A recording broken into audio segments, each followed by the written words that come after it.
হাদিসে শবে বরাত নামে কোনো শব্দ নাই। একদল এটাকে নিয়ে এত বেশি বাড়াবাড়ি করছে যে এটাকে একদম লাইলাতুল কদরের উপরে নিয়ে চলে যাচ্ছে।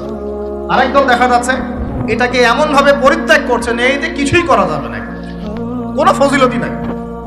এখন আসলে মধ্যম পন্থা কি, মাঝখানে আমরা কি করবো তা জানার দরকার আছে কি নাই?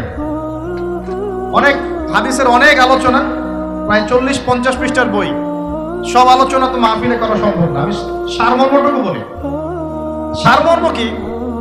হাদিসের শবে বরাত নামে কোনো শব্দ নাই। এক নাম্বার কি নাই ভাই? শবে বরাত নামে কোনো শব্দ নাই। আছে লাইলাতুন নিসফু মিনাশ শাবান, শাবান মাসের মধ্য রজনী। শাবান মাসের মধ্য রজনী।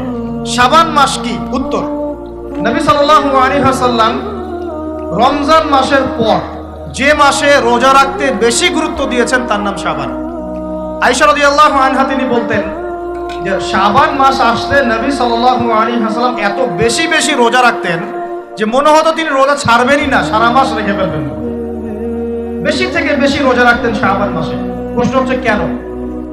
উত্তর, এমনিতে এই মাসটা বরকতময় এবং এই মাসে আল্লাহ পাক তার রহমতে বিপুল সংখ্যক মানুষকে জাহান্নাম থেকে মুক্তি দান করেন।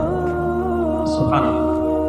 নবী সাল্লাল্লাহু আলাইহি ওয়াসাল্লাম এই মাসকে তাজিম করতেন। এই মাসের সম্মানার্থে, এই মাসে আল্লাহর রহমত বরকতের স্বার্থে নবী করিম সাল্লাল্লাহু আলাইহি ওয়াসাল্লাম এই মাসে বেশি বেশি রোজা রেখেছেন। সুন্নত কি শিখলাম? শাবান মাসে বেশি বেশি রোজা রাখা সুন্নত। আরেকটা হাদিস মাথায় নিয়ে না, আজকে সারা ওয়াজ ভুলে গেলে এই ওয়াজটা ভুলেন না। কি হাদিস? নবীজি বলছেন তোমাদের সামনে, হে আমার সাহাবীরা, তোমাদের সামনে এমন একটা যুগ আসছে, ওই যুগে আমার সুন্নতকে ধরে রাখাটা হাতের মধ্যে আগুন ধরে রাখার মতো। আমি অনেকদিন এই লেকচারে এই হাদিসটা বলেছি।